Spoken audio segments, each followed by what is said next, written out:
اور میرا ہمیشہ سے یہ کوشش رہا ہے کہ میں اپنے ویورز کو اور دینی بھائیوں کو اور اسلام کے ماننے والے ان نوجوانوں کو میں صحیح بات بتا سکوں اور راہ راست پر لا سکوں. ہماری یہ کوشش رہتی ہے، لیکن اللہ تبارک و تعالیٰ جن بھائیوں کو ہدایت دیتے ہیں اس کی تو بیڑا پار ہو جاتی ہے، اور اللہ جن کو ہدایت نہیں دیتا اس کی کشتی کبھی کنارے نہیں لگتی. اللہ تبارک و تعالیٰ اپنے بندوں سے ارشاد فرماتا ہے، کر خودی کو اتنا بلند کہ ہر تقدیر سے پہلے خدا خود بندے سے پوچھے بتا تیری رضا کیا ہے. میرے محترم بزرگان دین، میرے دینی مذہبی اسلام کے ماننے والے ان تمام نوجوان، میں جو بات کہنے جا رہا ہوں وہ بات تھوڑی سی کڑوی ہوگی، مگر اگر ہماری بات کو آپ سمجھ لیں تو انشاءاللہ تعالی آپ کو تبھی یہ بات سمجھ میں آئے گی کہ میں جو کہہ رہا ہوں اس میں کتنی سچائی ہے. اور اگر آپ نے ان باتوں پہ عمل کیا تو انشاءاللہ تعالی میرا ایمان ہے کہ اللہ تعالی آپ کی بھی نجات فرما دے گا. کیونکہ معاشرے کی حالات کو دیکھتے ہوئے اور خاص طور سے ہمارے نوجوان جو رائے حق سے بھٹک گئے ہیں، وبائس کے پیچھے اور چند دنوں کی فنا ہونے والی دنیا کے پیچھے اس طرح مصروفات ہو گئے ہیں کہ جیسے لگتا ہے کہ یہ دنیا میں سدا کے لیے ہی ان کو رہنا ہے. انسان اگر حرام کا ایک لقمہ کھاتا ہے، حرام کی پیسے سے ایک چاول کا تنکا اگر کھاتا ہے تو اس کی 40 دن دعائیں قبول نہیں ہوتی، اور اس کو 40 طریقے کے لعن و ملامت اس کو گھیر لیتی ہے. یہ حدیث ہے. ذرا سوچیں میرے محترم بزرگوں، دوستو، غور و فکر کریں کہ انسان ایک چاول کا دانہ اگر حرام کے پیسوں سے کھاتا ہے تو اس کا دعا 40 دن قبول نہیں ہوتی. یہاں تو کٹے کے کٹے چاول حرام کے کھا جاتے ہیں، تو انسان کیوں نہیں پریشان ہوگا. ہمارا مذہب دین اسلام ہمیں اس چیز کی اجازت نہیں دیتی کہ حرام کھانی چاہیے، حرام خوانی سے ہمیں بچنے کی اجازت دیتی ہے،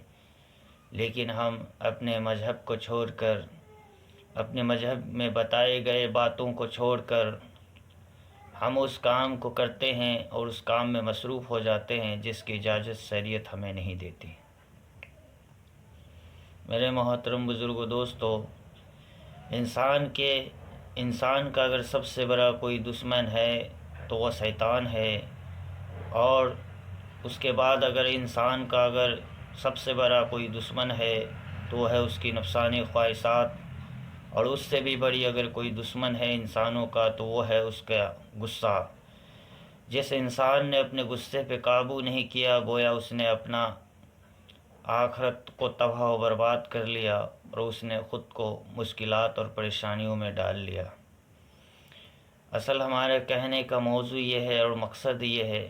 ہم کہنا یہ چاہتے ہیں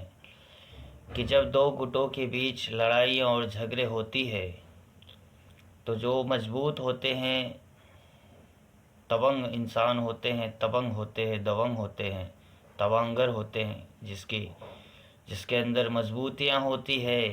وہ تو جیت جاتے ہیں، جو کمزور اور لاغر ہوتے ہیں وہ پٹ جاتے ہیں. حالانکہ اگر اللہ نے آپ کو طاقت سے نوازا ہے، آپ کو صلاحیت و قوت دیا ہے،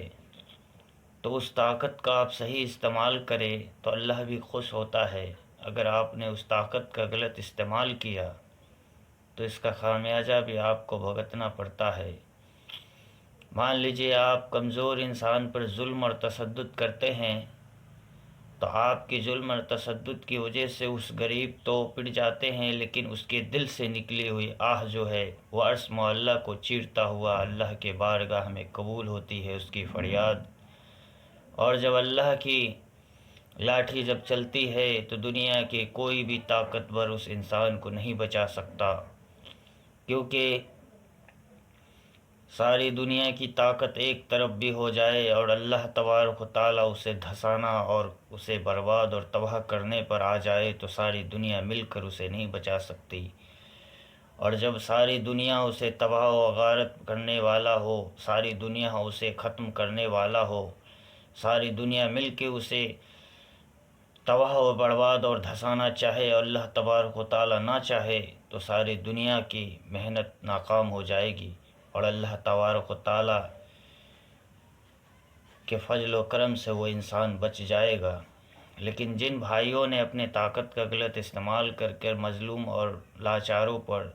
تشدد اور ظلم کیا ہے، اس انسان کا حشر بھی بہت برا ہوا ہے۔